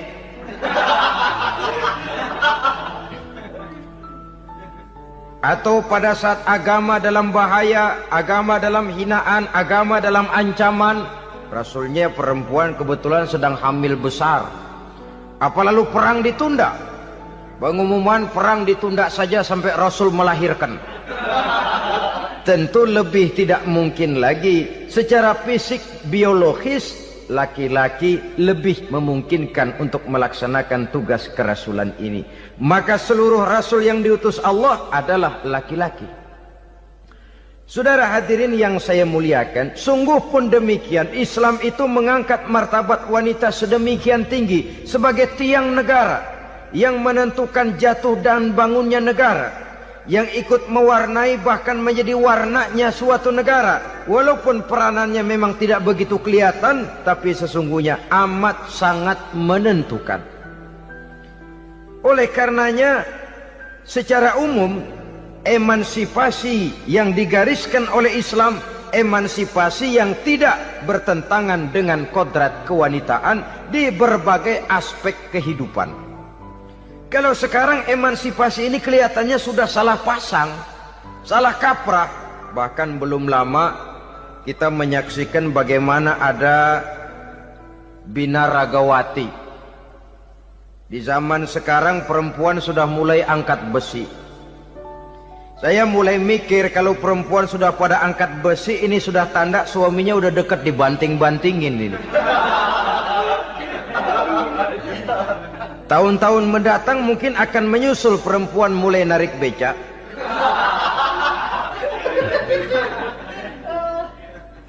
Nampaknya kan sudah tidak lagi mengindahkan kodratnya sebagai wanita. Ada olahraga yang hanya pantas dikerjakan oleh laki-laki. Oleh karena itu pada kesempatan ini kita akan mencoba melihat peranan wanita dari berbagai dimensinya. Yang pertama, peranan wanita sebagai istri. Adalah Rasul memilih istri pertamanya Sayyidatuna Khadijah radhiyallahu anha. Kalau pilihan utama beliau pertama kali nikah dengan Siti Khadijah, jelas itu pilihannya bukan karena kecantikan. Kenapa? Beliau nikahi Siti Khadijah dalam usia 40 tahun Khadijah dan 25 tahun Rasul. Statusnya janda pula. Kalau beliau seorang pemburu kembang, pemburu bunga, kenapa mesti nikah dengan janda berumur 40 tahun? sedangkan beliau waktu itu masih berumur 25 tahun. Apa sasaran utamanya? Bisa kita lihat nanti. Setelah beliau diangkat menjadi rasul, ternyata Khadijah lebih daripada seorang istri, beliau masuk ke dalam staf Nabi. Orang lain beliau belum beriman, beliau malah beriman lebih dahulu sebagai perempuan pertama yang masuk Islam. Orang lain memusuhi Nabi, beliau malah mengorbankan hartanya untuk membantu perjuangan Nabi. Istri setia semacam ini, dengan peranannya sebagai istri yang sedemikian rupa, memberikan andil yang sangat besar bagi kesuksesan dan keberhasilan seorang suami. Sebaliknya, seorang istri bisa mempengaruhi suaminya. Seorang suami yang jujur, polos, lugu, sederhana, bisa jadi koruptor ulung kalau didorong-dorong oleh istrinya. Seorang istri Pak Lurah memang tidak ikut mengatur kelurahan, tapi dia bisa mewarnai suaminya. Seorang istri gubernur memang tidak ikut mengatur provinsi, tapi dia bisa mewarnai suaminya. Sepanjang warnanya positif, tentu sangat baik dan sangat diharapkan. Tetapi kalau warnanya negatif, kiamatlah akibatnya umat ini. Oleh sebab itu, peran pertama dari kaum wanita sesungguhnya adalah sebagai istri yang mendampingi suami untuk mengolah dan melaksanakan tugas-tugas besar. Dari seorang yang paling kecil sampai kepada seorang yang punya jabatan paling tinggi sekalipun, pengaruh dan peranan istri memang sangat menentukan. Saudara hadirin kaum muslimin rahimakumullah, itulah sebabnya Nabi menikah dengan Siti Khadijah. Dan lebih dari itu, sebelum menikah dengan Nabi, Siti Khadijah itu sudah terkenal sebagai pengusaha wanita, business girl kalau bahasa sekarang ini. Bahkan jaringan-jaringan bisnisnya tidak hanya Mekah saja, tidak hanya antar kota, bahkan sudah antar negara, dari Mekah ke Syam, dari Mekah ke Madinah dan lain sebagainya, yang bahkan kita tahu Rasul pada mulanya pun ikut membantu perdagangannya Siti Khadijah radhiyallahu anha ini. Jadi kalau bercermin dari karier Siti Khadijah, boleh saja wanita bergerak di bidang bisnis, asal memang profesi, bukan karena dengan senjata dan modal kecantikan lalu membujuk dan merayu orang sampai telap sehingga bisnisnya berjalan lancar dengan jalan menjual kecantikannya. Tidak, bergerak di bidang bisnis yang memang profesinya di situ. Tidak ada salahnya. Bisa saja perempuan menjadi business girl seperti yang dicontohkan oleh Siti Khadijah radhiyallahu anha ini. Sebab itu, kontes-kontesan yang hanya bertitik kepada rupa yang ayu saja, rupa yang cantik saja, sesungguhnya bukan hanya tidak bermanfaat, tapi saya pikir juga sangat tidak mendidik. Yang mengajar anak-anak remaja putri kita untuk berlomba-lomba hidup dalam kepalsuan. Alis mata palsu, hidung pesek dimancungin palsu, operasi plastik. Alis matanya dikerik, bikin yang palsu. Tai lalat lagi bikin yang palsu. Gincu bibir dimerahin, palsu. Seluruhnya hidup dalam kepalsuan. Akan lebih baik kalau kita ini misalnya mengadakan kontes yang menitik beratkan kepada ketinggian IQ, kecerdasan, kemampuan, skill, keahlian dan kemampuan. Tidak hanya dititik beratkan kepada rupa yang ayu dan cantik semata-mata. Sebab di samping manfaatnya diragukan, juga sangat tidak mendidik buat generasi yang akan datang. Terutama ibu-ibu, peran utama wanita sesungguhnya adalah sebagai istri mendampingi suami dalam melaksanakan tugas-tugas besar. Satu hari, serombongan ibu-ibu pernah datang menghadap Rasul mengajukan satu resolusi. Protes kalau bahasa kita sekarang. Ya Rasul, ada apa bu? Kalau laki-laki sih enak. Enak bagaimana? Iya, kalau orang laki-laki sholat, perempuan sholat. Laki-laki puasa, perempuan puasa. Laki-laki pergi haji, perempuan pergi haji. Laki-laki menuntut ilmu, perempuan bisa menuntut ilmu. Tapi kalau laki-laki pergi jihad, perang membela agama, kami perempuan tidak bisa ikut jihad perang di medan pertempuran. Padahal pahala jihad sangat besar dan kami ingin mendapat pahala jihad. Tidak adil kalau begini ya Rasul, izinkan kami pergi jihad. Ini perempuan di zaman Rasul, kalau ada kebaikan tidak bisa ikut, rasanya rugi bukan main, lalu protes. Apa jawab Rasul? Beliau senyum. Ibu-ibu jangan khawatir, walaupun ibu-ibu tidak maju ke medan perang, ada ibadah yang pahalanya sama dengan pahala jihad itu. Apa ya Rasul? Beliau menjawab, jihadukunna fi baitikunna.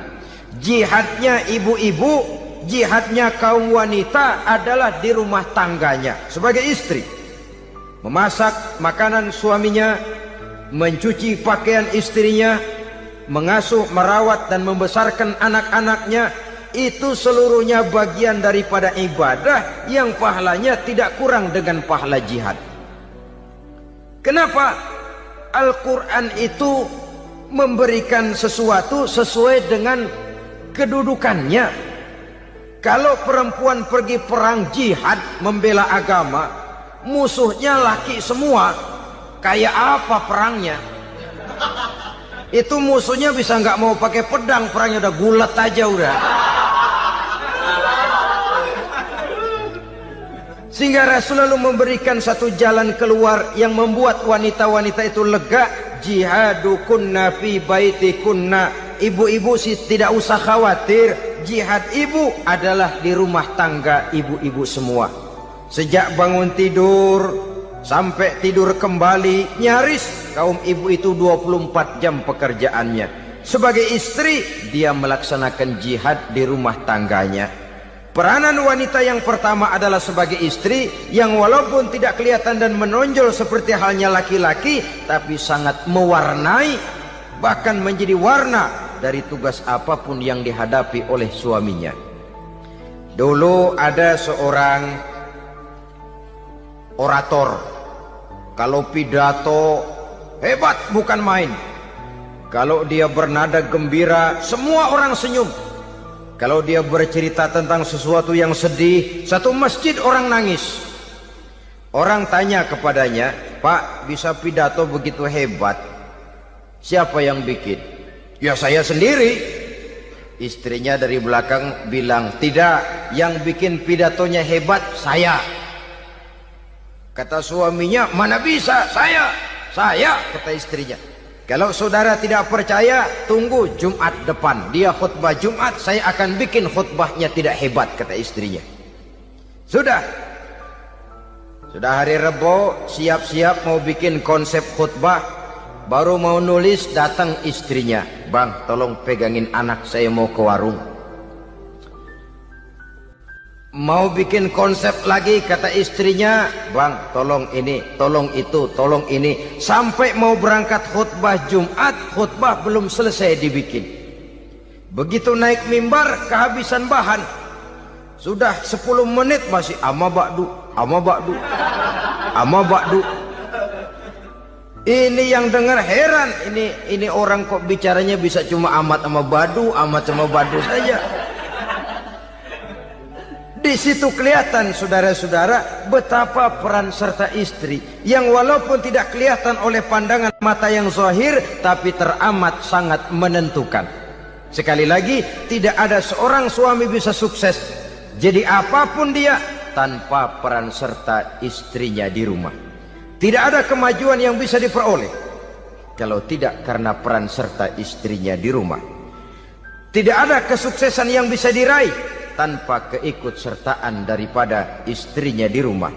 Walaupun suaminya yang dikenal orang, suaminya yang dipuji orang, suaminya yang disanjung orang, bagian besar tetaplah saham dan andil daripada istrinya yang di rumah itu.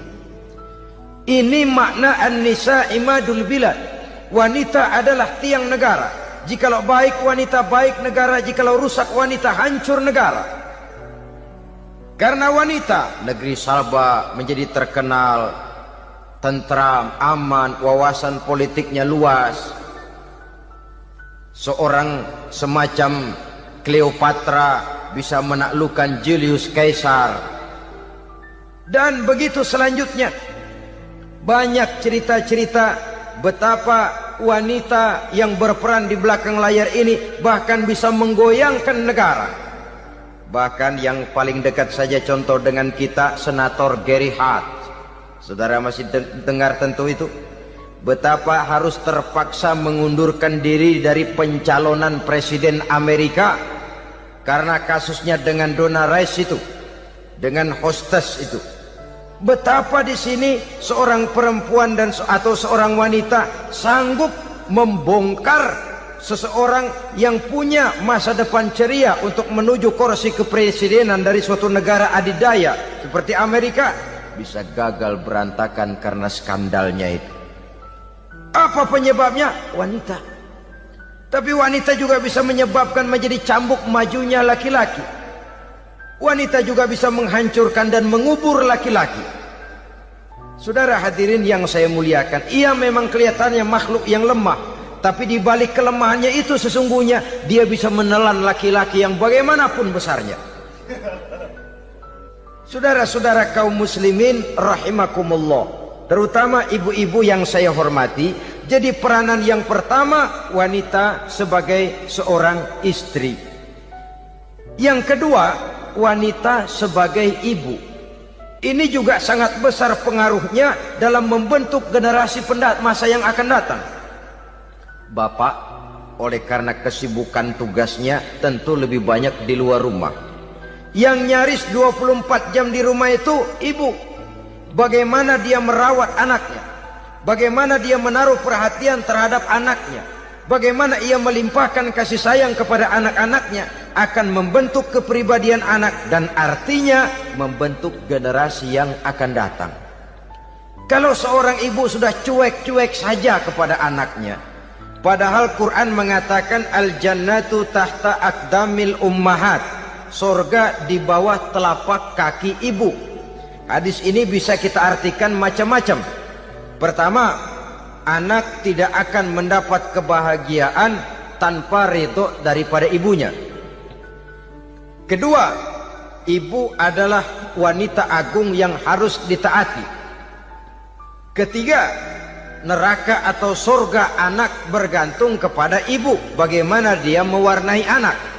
Kalau ibunya cuek-cuek saja sama anaknya, dan sering jadi contoh klasik, kalau anak ayamnya beduk maghrib belum pulang, satu RT dicariin, hansip diundang, kalau perlu dan ramil dilaporin. Tapi kalau anak gadisnya jam 12 tengah malam belum pulang, ibu tenang saja Pak. Tidak tergerak dan tidak tertarik hatinya. Ya tentu tidak semua. Kalau sudah begitu, bukankah hakikatnya ibu sudah menciptakan neraka buat anaknya sendiri? Khalil Gibran dalam satu tamsil yang indah pernah mengatakan, kalau kita diberikan sebutir mutiara, sebutir intan, dan intan itu sebutirnya sebesar telur ayam, benda yang sangat langka dan berharga, tentu kita sayang intan atau mutiara itu. Kita jaga baik-baik, kita simpan dalam kotak, kotaknya kita kunci, kotak itu kita simpan di dalam lemari, lemarinya kita kunci lagi, lemarinya ada di dalam kamar, kamarnya pakai pintu, pintunya kita kunci lagi, kamar itu ada dalam rumah, rumahnya pakai pintu, dikunci lagi, kemudian rumahnya pakai pintu gerbang besar, gerbangnya juga digembok lagi. Untuk menjaga intan itu jangan sampai hilang, begitu usaha kita berlapis-lapis. Dan intan itu sudah diberikan kepada kita, kata Khalil Gibran. Apa dia? Anak-anak yang diamanahkan Allah kepada kita. Itu intan-intan mahal, itu mutiara-mutiara pilihan yang dititipkan dan diamanahkan untuk kita jaga sebaik-baiknya. Haruskah dia sia-sia di tangan kita? Haruskah dia merana jatuh di tangan ibu yang tidak punya tanggung jawab? Saudara hadirin yang saya muliakan, oleh karenanya peranan sebagai ibu ini sangat menentukan bagi pembentukan generasi yang akan datang. Salah ibu mengarahkan anak, akan lahir generasi mendatang yang tidak kita harapkan. Sehingga Nabi bersabda, kullu mauludin yuladu 'alal fitrah fa abawayhi yuhawwidanihi aw yunassiranihi aw yumajjisanihi. Setiap bayi dilahirkan dalam keadaan suci. Setiap bayi dilahirkan dalam keadaan bersih, tidak punya dosa. Islam tidak mengenal dosa warisan. Semua saja bayi lahir dalam keadaan suci dan bersih. Kalau demikian lalu bagaimana? Kata Nabi, ibu bapaknya lah yang kelak akan menjadikan anak itu sebagai Yahudi, yang kelak menjadikan itu anak itu sebagai Nasrani, atau menjadikan anak itu sebagai Majusi. Ibu bapaknya yang mewarnai anak. Ibaratnya anak itu kertas putih, mau ditulis tinta hijau warnanya hijau, mau ditulis tinta merah warnanya merah, mau ditulis tinta hitam pun warnanya hitam. Oleh karena itu pembentukan anak yang soleh secara mental sesungguhnya sudah diwarnai oleh kebiasaan ibu bapak dalam pergaulan di rumah tangganya secara mental. Sehingga dengan demikian saudara-saudara, salah kaprah ibu dalam mengarahkan anak-anaknya akan melahirkan generasi penerus yang sungguh-sungguh tidak kita harapkan, dan pada gilirannya akan membahayakan perkembangan bangsa dan negara, membahayakan kita sebagai suatu umat. Apalagi sekarang ini masih banyak orang-orang muslim, orang-orang tua muslim yang kadang-kadang menyekolahkan anaknya di sekolah yang membahayakan akidahnya, mematikan imannya, menghancurkan tauhidnya. Pokoknya asal bonafid keluar sekolah ada jaminan lapangan kerja, perkara anak mau kafir mau murtad bukan urusan. Alangkah ironi dan sangat menyedihkan. Saudara-saudara yang saya hormati, jadi dari segi kaum wanita peranan ibu sangat besar. Dari segi anak, ketaatan kepada ibu, doa restu ibu akan membawa kepada kebahagiaan hidup. Doa ibu mustajabah, kutukan ibu manjur.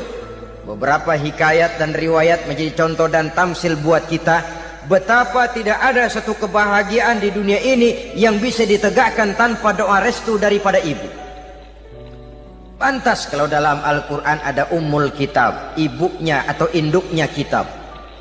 Tiap negara punya ibu kota, bapak kota tidak ada.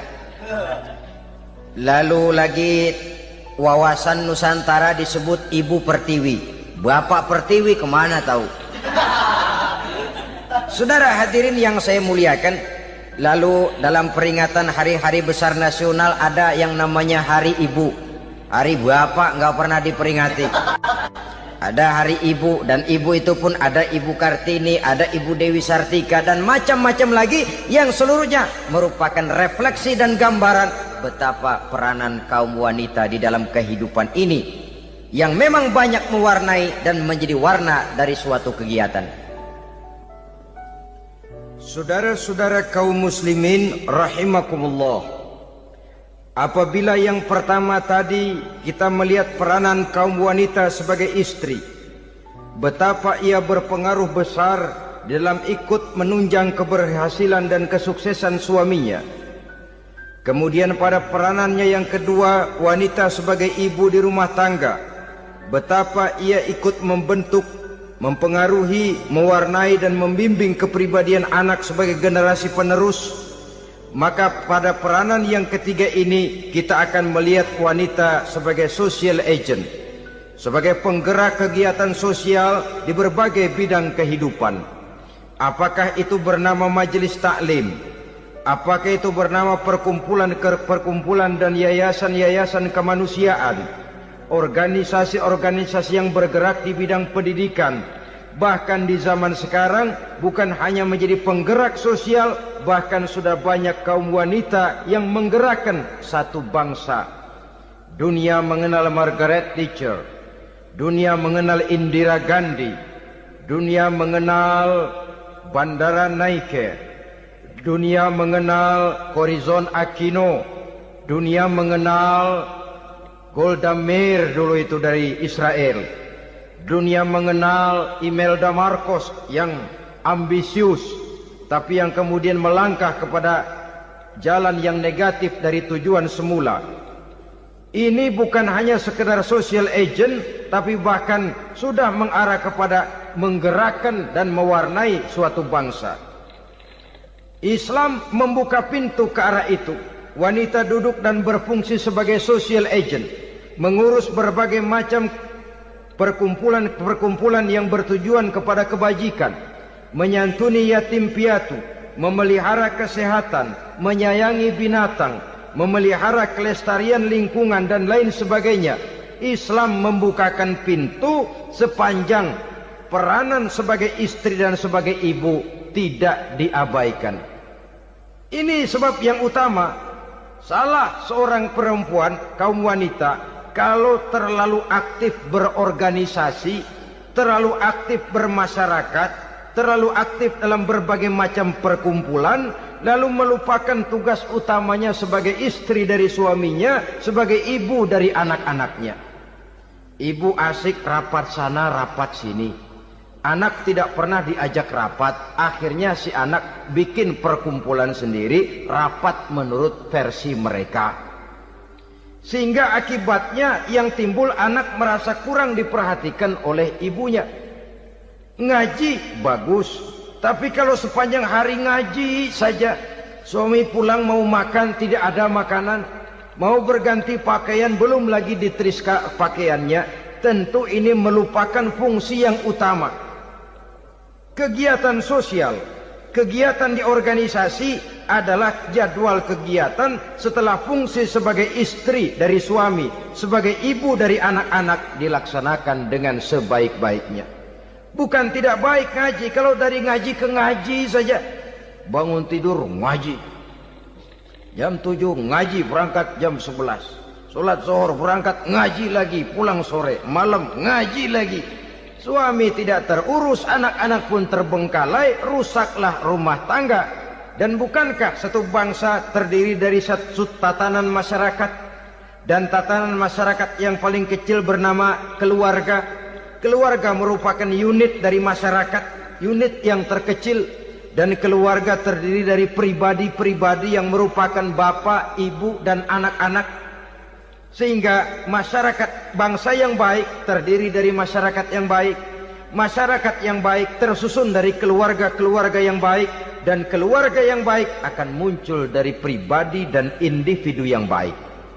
Pribadi dan individu yang baik yang sadar mana kewajiban yang primer, mana kewajiban yang sekunder.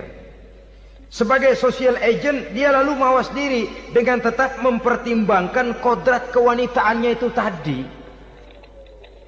Saya ikut prihatin kalau ada perempuan main sepak bola.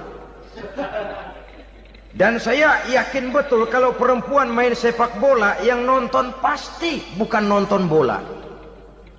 Ya mungkin bola juga, tapi bola yang mana? Itu wallahu a'lam. Boy, ya dicari olahraga yang sesuai dengan kodrat kewanitaan begitu. Dicarilah olahraga yang sesuai dengan kodrat kewanitaan. Sepak bola sudah maju, ya belakangan saya katakan tadi muncul lagi wanita angkat besi. Belakangan bisa kita bayangkan wanita main tinju. Babak belur sudah kalau sudah begitu. Kemajuan dengan melupakan kodrat kewanitaan akan menyengsarakan kaum wanita itu sendiri. Silahkan maju menjadi social agent, menjadi penggerak di masyarakat. Para istri Rasul bisa kita jadikan satu figur. Siti Khadijah, figur sebagai istri pendamping yang setia. Dikala suaminya bingung, ia tampil memberikan pandangan. Dikala suaminya bingung, ia memberikan